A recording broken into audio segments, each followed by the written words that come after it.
We all have fears. Some of us fear public speaking. Some of us fear the judgment of others when starting something new. Some of us fear failure. This emotion can be paralyzing and prevent us from pursuing the things we truly value. Like many of you, I have several fears. I feared starting off this YouTube channel. I feared hate comments and judgment of me. Since fear is essentially perceived danger or threat, in most cases, fear goes away by asking ourselves the question, will I care about this in 5 years' time? In most cases, it's a no, and hopefully, putting it in perspective helps us eliminate it. Other times, it's a bit harder to let go of fears. For example, I fear flying, especially when there is turbulence. Although it's unlikely that I will care about turbulence in 5 years' time, it doesn't really help the situation. Recently, on my flight to uni, the flight was particularly turbulent. Usually, I'd grab onto something tightly, hoping that gripping an object will stop the plane from shaking. But I remember something that Mel Robbins had said in one of her videos. Fear and excitement are the exact same physical state. When we fear something, our heart races, our pupils dilate, we breathe a little faster due to the sympathetic nervous system. When we are excited, our heart races, our pupils dilate, we breathe a little faster due to the sympathetic nervous system.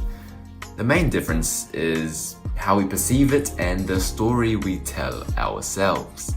Apart from altering the story we tell ourselves, Mel Robbins teaches something she calls the 5-second rule, where you count down from 5. 5, 4, 3, 2, 1, and then think of what she calls an anchor thought. An anchor thought is something that keeps you focused, and it must be in context. For example, when I was flying, an anchor thought would be finally arriving on campus and reuniting with my friends. So, 5, 4, 3, 2, 1, imagining smiles of my friends, and then hopefully fear is then reframed as excitement. Instead of fearing the crash of the aircraft, touch wood, I tried to think it was a rather unpredictable roller coaster ride. In an article by Ali Abdaal, he took this one step further and prescribes us with an antidote to fear, so he says. The first step is to reframe stress as fear.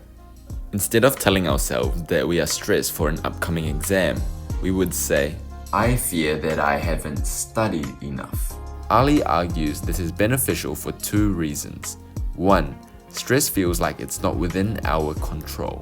And 2, we are less likely to brag to our friends that we are stressed, a common pastime of medical students.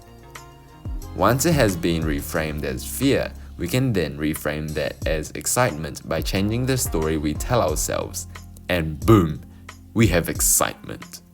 To be completely honest with you guys, I still have a lot of fears, and although I'm sharing these techniques with you, I still find it very hard to implement. For example, I've just finished studying for today, and I really need to study tomorrow and grind hard for the next week for this upcoming cardiovascular exam.